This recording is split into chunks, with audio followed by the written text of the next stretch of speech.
Assalamualaikum Sobat Tirai Gaib. Salam jumpa di channel cerita horor. Di channel ini akan kami ajak kalian menelusuri dunia mistis yang tegang dan menyeramkan. Silahkan subscribe, like, komen, dan share, serta nyalakan tombol notifikasinya, supaya kalian tidak ketinggalan cerita terbaru dari channel kami. Yang sudah subscribe, semoga diberikan umur panjang, kesehatan, dan berlimpah rezeki serta selamat dunia akhirat. Di kaki pegunungan yang menjulang tinggi, Desa Krandegan terletak damai di dataran tinggi perbatasan Banyumas. Desa ini, meskipun terpencil, memancarkan keindahan yang tak terungkapkan. Setiap pagi, kabut tipis menyelimuti jalan setapak yang membelah sawah hijau, memberi kesan seolah desa ini baru bangun dari mimpi panjang. Warga Desa Krandegan hidup rukun, saling membantu, dan menjaga satu sama lain dengan penuh kasih. Mereka mengenal setiap wajah di sekitar, dan setiap tetangga adalah keluarga.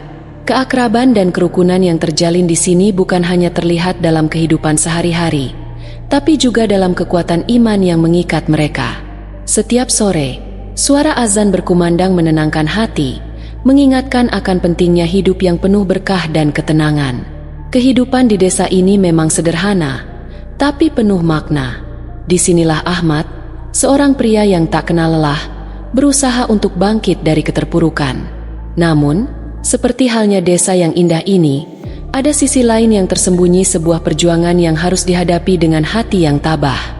Hujan turun dengan derasnya menampar genting rumah kontrakan kecil itu, seperti ribuan peluru air yang menggempur pertahanan terakhir seseorang yang hampir menyerah.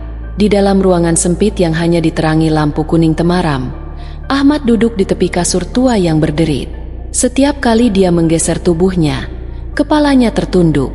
Kedua tangannya menggenggam rambutnya sendiri dengan frustasi. Di atas meja kayu yang sudah lapuk berserakan tumpukan kertas tagihan. Kertas-kertas itu seperti luka menganga yang terus-menerus mengingatkannya pada kegagalan. Tagihan listrik yang menunggak 3 bulan.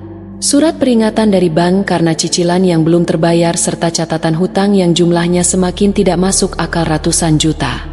Dari mana aku bisa mendapatkan uang sebanyak itu? Ahmad membatin. Dadanya terasa sesak seolah ada beban besar yang menghimpit. Ia mengangkat kepalanya, menatap dinding yang mulai berjamur. Matanya beralih ke istrinya, Sari, yang tengah tertidur dengan wajah letih. Wanita itu masih mengenakan daster lusuh yang sudah kehilangan warnanya. Dulu, Sari adalah perempuan yang penuh semangat, selalu tersenyum dan menyemangatinya. Tapi sekarang ia lebih sering terdiam seolah kelelahan dengan kehidupan yang kian menghimpit. Di sudut ruangan, anak sematawayang mereka, Rizal, tidur di atas kasur tipis dengan hanya berselimutkan kain sarung. Sesekali bocah berusia 7 tahun itu menggigil dalam tidurnya. Rumah mereka bocor di beberapa titik. Dinginnya udara malam semakin menyiksa tubuh kecilnya yang ringkih. Ahmad meremas kedua tangannya. Dulu ia percaya bahwa kerja keras akan membawanya ke puncak kesuksesan. Ia pernah memiliki toko mebel kecil yang mulai berkembang. Kursi dan lemari buatannya banyak diminati pelanggan. Namun harapannya hancur berkeping-keping ketika toko furnitur besar berdiri tak jauh dari tempat usahanya. Mereka menjual barang dengan harga jauh lebih murah. Sementara Ahmad tak sanggup menurunkan harga karena modalnya terbatas. Hari demi hari, pelanggan mulai berkurang. Orderan semakin menipis hingga akhirnya toko itu harus ditutup karena tak mampu lagi menutupi biaya operasional. Ahmad berusaha mencari pekerjaan lain, tapi dunia tak pernah ramah pada mereka yang sudah jatuh. Pagi tadi rentenir datang lagi. Aku kasih waktu seminggu, Ahmad. Suara keras pria itu masih terngiang di telinganya. Kalau kau gak bayar, jangan salahkan aku kalau rumah kontrakan ini disita dan anak istrimu harus tidur di jalan. Ahmad mengepalkan tangan. Matanya basah. Dia merasa seperti pria gagal. Apa gunanya menjadi kepala keluarga kalau tak bisa memberikan kehidupan yang layak untuk istri dan anaknya? Di meja kecil samping kasur ada sepiring nasi dengan lauk tahu goreng yang sudah dingin. Makanan itu sengaja disisihkan oleh Sari untuknya. Tapi bagaimana mungkin ia bisa makan ketika kepalanya penuh dengan angka-angka hutang yang mencekik. Tangannya bergetar saat meraih ponselnya. Sudah berhari-hari dia mencoba menghubungi beberapa teman, berharap ada yang bisa membantunya. Tapi semua pesannya hanya berakhir dengan 2 tanda centang tanpa balasan. Namun, ada satu pesan yang masuk tadi siang. Sebuah pesan dari Irwan, teman lamanya yang dulu sama-sama berjuang merintis usaha. Butuh uang cepat. Aku punya solusi. Temui aku besok malam di warung kopi dekat Pasar Lama. Ahmad mengerutkan kening. Irwan adalah seseorang yang dulu sama-sama jatuh. Tapi entah bagaimana dalam waktu singkat ia bangkit dan kini hidup bergelimang harta. Mobilnya gonta-ganti, rumahnya mewah, dan bisnisnya seolah tak pernah gagal. Ia menatap pesan itu lama. Otaknya mencoba mencari kemungkinan dari solusi yang ditawarkan temannya. Di luar hujan masih turun deras, seolah menertawakan kesedihan dan keputusasaan yang menggerogoti jiwanya. Dalam hati Ahmad tahu ia berdiri di persimpangan jalan yang bisa mengubah hidupnya selamanya. Hujan sudah berhenti sejak sore menyisakan jalanan yang masih basah dan becek. Udara malam beraroma tanah basah bercampur asap knalpot kendaraan yang lalu lalang di sekitar Pasar Lama. Ahmad berjalan dengan langkah berat menelusuri gang sempit yang menuju sebuah warung kopi reot di ujung pasar. Warung kopi itu masih sama seperti yang ia ingat dulu. Kursi plastik yang sudah miring sebelah, meja kayu yang penuh coretan, dan toples kaca berisi kacang goreng yang entah sudah berapa hari dibiarkan. Di sana di sudut warung, seorang pria dengan kemeja batik mencolok dan rambut klimis tengah duduk dengan santai, merokok sambil memainkan ponselnya. Wajahnya familiar. Irwan, bangsat, lama banget lu. Gue kira udah keburu mampus di jalan. Irwan menyeringai begitu melihat Ahmad. Ahmad mendengus, menarik kursi dengan kasar sebelum duduk di hadapan temannya itu. Lu ngajak ketemuan ya gue datang. Lagian gue juga gak punya pilihan lain.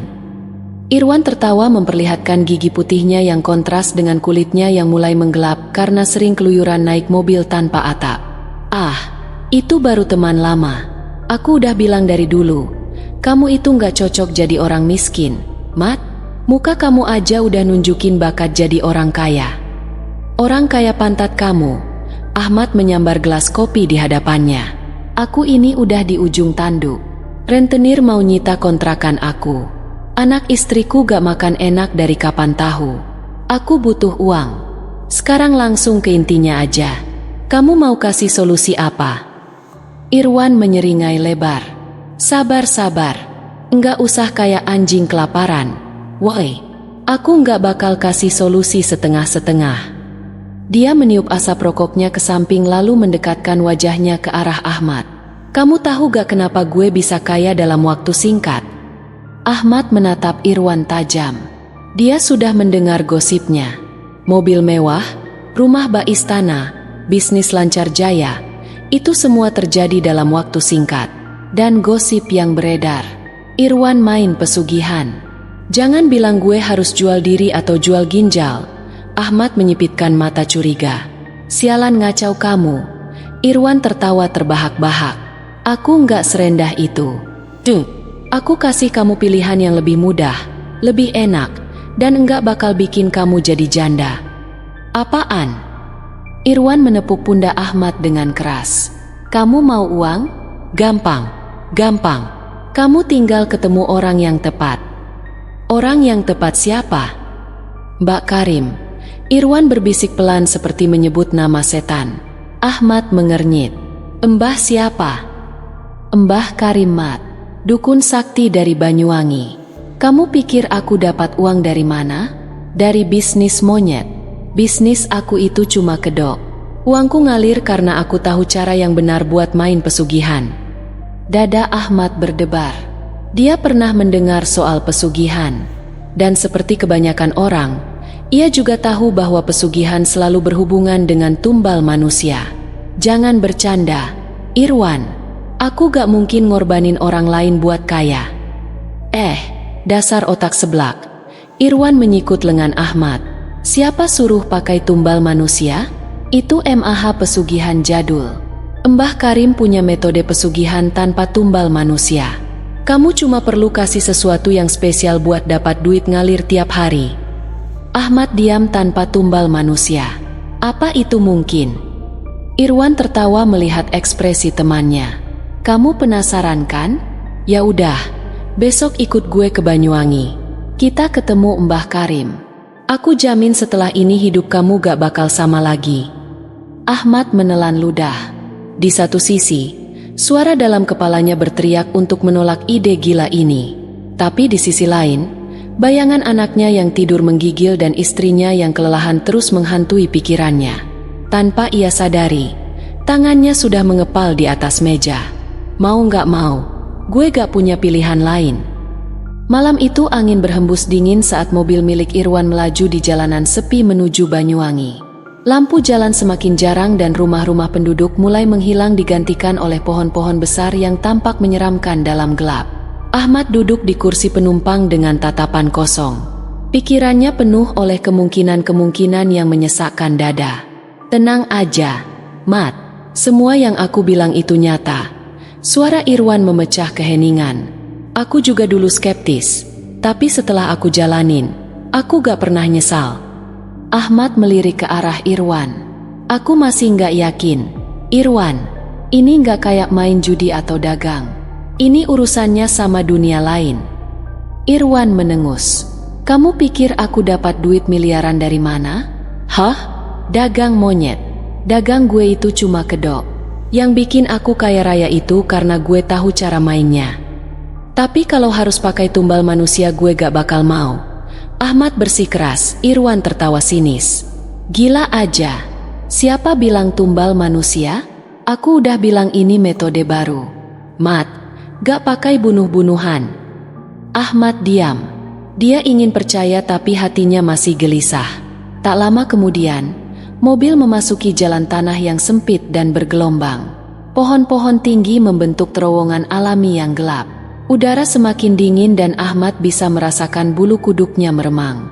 Mobil berhenti di depan sebuah rumah joglo tua yang dikelilingi pohon beringin raksasa. Di depan rumah itu berdiri seorang lelaki tua berjubah hitam dengan sorot mata tajam. Irwan turun lebih dulu. Mbah Karim, ini teman saya Ahmad. Dia butuh bantuan. Mbah Karim mengamati Ahmad dari ujung kepala sampai kaki, seolah bisa melihat ke dalam jiwanya. Kau datang dengan beban berat. Suaranya dalam dan dingin. Ahmad menelan ludah. Saya butuh uang, Mbah. Saya nggak punya jalan lain. Mbah Karim mengangguk pelan. Masuk. Di dalam joglo, aroma dupa memenuhi ruangan. Lilin-lilin besar menyala di sudut-sudut ruangan memberikan cahaya redup yang menambah suasana mistis. Ahmad duduk bersila di atas tikar pandan, sementara Mbah Karim duduk di hadapannya. Irwan berdiri di dekat pintu mengamati dengan tatapan penuh kepuasan. Mbah Karim menatap Ahmad dalam-dalam. Kau ingin kaya tapi takut mengorbankan nyawa. Kau beruntung, ada cara lain. Ahmad menelan ludah. Caranya gimana, Mbah? Mbah Karim tersenyum tipis. Kau harus melakukan ritual penyatuan energi. Ritual penyatuan energi? Ahmad mengerutkan kening. Mbah Karim mengangguk. Ini adalah ritual kuno yang sudah ada sejak zaman nenek moyang kita. Kau hanya perlu melakukan hubungan badan dengan seorang perempuan yang bersedia secara ritualistik. Ketika tubuhmu dan tubuhnya bersatu dalam ritual ini, energi keberuntungan akan mengalir padamu. Dalam waktu singkat, kau akan melihat perubahan dalam hidupmu. Darah Ahmad berdesir. Dia tak menyangka solusi yang ditawarkan seperti ini. Perempuan yang bersedia siapa? Gimana caranya nyari orang yang mau? Mbah Karim tersenyum tipis. Jangan khawatir, sudah ada perempuan yang siap. Dia adalah perantara energi seseorang yang sudah dipilih untuk ritual ini. Setelah kau menyelesaikan ritual, rezekimu akan mengalir deras seperti air sungai yang tak pernah kering. Ahmad menatap Mbah Karim dengan ragu.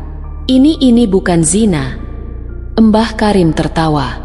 Keputusan ada pada kamu mau lanjut atau pulang dengan beban berat yang menunggu. Tegas Mbah Karim. Ahmad diam.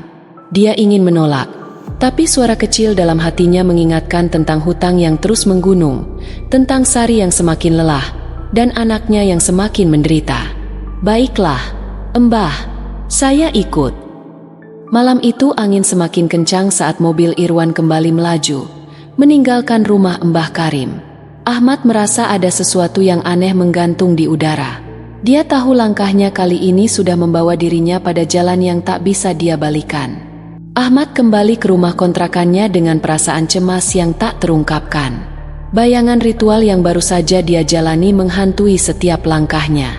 Ketika dia membuka pintu rumah, dia melihat Sari dan Rizal sedang tidur, namun tak bisa menghilangkan rasa gelisah yang semakin menggerogoti hatinya. Setelah malam itu, segala sesuatu mulai berubah. Usaha mebel yang dulunya hampir bangkrut, tiba-tiba laris manis. Ahmad tak percaya dengan perubahan yang begitu cepat. Seolah ada kekuatan tak terlihat yang bekerja di balik kesuksesan barunya. Pembeli datang tanpa henti, bahkan tanpa dia harus melakukan banyak usaha. Ahmad telah menikmati semua yang ia impikan. Bisnis mebel yang dulu hampir bangkrut kini berkembang pesat. Dengan pesugihan yang dijalani bersama wanita bergaun merah, ia menjadi kaya dalam waktu singkat. Setiap hari, pembeli datang dengan mudah, dan setiap transaksi terasa begitu lancar. Namun, meskipun hidupnya kini dipenuhi dengan kemewahan, ada sesuatu yang selalu mengganjal dalam dirinya. Setiap 40 hari sekali, Ahmad harus menemui wanita itu di kamar Hotel No 107 yang sepi, tempat mereka melakukan ritual yang terus memberi keberuntungan. Wanita bergaun merah itu, seorang dukun yang telah mengikat perjanjian dengannya, menuntut Ahmad untuk terus memenuhi ritual tersebut agar kekayaannya tetap bertahan. Namun, meskipun begitu banyak keuntungan yang didapat, Ahmad merasa ada sesuatu yang hilang dalam dirinya. Setiap kali dia selesai menjalani ritual itu, dia merasa semakin lelah, semakin kehilangan dirinya. Suatu hari, Ahmad merasa lelah dan tertekan dengan kehidupannya yang semakin membebani. Dia merasa terjebak, tetapi di sisi lain, dia takut kehilangan semuanya. Pada hari yang seharusnya dia menjalani ritual, Ahmad terlelap dengan kecemasan yang berat. Dia lupa untuk menemui wanita itu di kamar hotel. Dia terlalu sibuk dengan bisnisnya, memikirkan rencana besar berikutnya. Namun, lupa menjalani ritual itu berakibat fatal. Keesokan harinya, dia mendengar berita yang mengguncang dunia bisnisnya. Sebuah kebakaran besar melanda toko mebelnya. Semua harta yang telah dia kumpulkan terbakar habis dalam sekejap. Pekerja dan pelanggan yang ada di dalam toko hanya bisa menyaksikan api yang menghanguskan segalanya. Bisnis yang dulu berkembang pesat kini hancur dalam sekejap mata. Ahmad terdiam, terkejut, dan merasa dunia runtuh di sekelilingnya. Pada saat yang sama, dia merasa ada sesuatu yang berubah. Wanita bergaun merah itu tidak lagi datang. Kekuatan gelap yang selama ini memberi keberuntungan padanya kini hilang, dan perjanjian yang ia buat dengan Mbah Karim dan wanita itu terputus dengan tragedi tersebut. Dengan hancurnya semua kekayaan yang dia dapatkan secara instan, Ahmad kembali ke titik terendah dalam hidupnya. Dia dan Sari kehilangan semuanya. Rumah yang dulu mewah kini tinggal kenangan. Namun, dalam keterpurukan itu, Ahmad menemukan kesempatan untuk memulai hidup baru. Dia menjual beberapa tanah yang masih dia miliki dan memutuskan untuk membuka toko kelontong di bekas rumahnya yang terbakar. Hidup Ahmad kini jauh berbeda dari sebelumnya. Dia dan keluarganya hidup sederhana, namun penuh ketenangan. Ahmad tidak lagi terbuai dengan hasrat untuk mencari kekayaan instan. Ia bekerja keras dengan tangannya sendiri, menjual barang-barang kebutuhan sehari-hari, dan perlahan-lahan toko kelontongnya mulai berkembang. Meskipun penghasilannya tidak sebesar dulu, dia merasa lebih tenang, jauh dari kegelisahan yang pernah menyertainya. Ahmad yang dulu sering keluar malam untuk memenuhi ritual, kini mulai berubah. Dia mulai rajin beribadah, melaksanakan kewajibannya sebagai seorang muslim dengan sungguh-sungguh. Setiap waktu sholat, ia tidak pernah melewatkan untuk menunaikan ibadahnya. Dia sadar, hidup yang sesungguhnya adalah hidup yang penuh dengan ketenangan dan keberkahan, bukan keserakahan dan nafsu yang tidak pernah ada habisnya. Sari, yang dulu penuh keraguan, kini melihat perubahan besar pada suaminya. Ahmad yang dulu selalu fokus pada kekayaan kini lebih peduli pada keluarganya. Mereka mulai hidup lebih harmonis, meskipun dalam keterbatasan. Anak mereka, yang dulu sering menderita dalam kesejukan rumah kontrakan yang bocor, kini tumbuh dengan lebih sehat dan bahagia di rumah yang sederhana tapi penuh kasih. Ahmad tidak pernah lagi memikirkan wanita bergaun merah atau perjanjian yang pernah ia buat dengan dunia gelap. Ia sadar, meskipun hidupnya pernah dihantui oleh kekayaan yang datang dengan cara yang salah, ia bisa memulai kembali dengan jalan yang benar. Hari-hari berlalu dengan penuh syukur. Ahmad yang dulu terjerat dalam dosa kini bertobat dengan sungguh-sungguh, mencoba menebus kesalahannya. Ia menyadari bahwa kebahagiaan sejati bukanlah soal harta yang dimiliki, melainkan tentang bagaimana ia bisa hidup dengan penuh rasa syukur, menjaga keluarganya, dan selalu beribadah dengan ikhlas. Toko kelontong Ahmad perlahan-lahan berkembang. Dengan ketekunan dan usaha yang jujur, ia bisa memberikan kehidupan yang lebih baik untuk keluarganya. Meskipun tidak secerah dulu, hidup mereka penuh dengan kebahagiaan sederhana. Ahmad merasa bahwa ini adalah hidup yang sesungguhnya, hidup yang penuh dengan berkah, ketenangan, dan pengampunan. Terima kasih Sobat Tirai Gaib. Jangan lupa subscribe, like, komen dan share, serta nyalakan tombol notifikasinya, supaya kalian tidak ketinggalan cerita terbaru dari channel kami. Yang sudah subscribe semoga diberikan umur panjang, kesehatan, dan berlimpah rejeki, serta selamat dunia akhirat.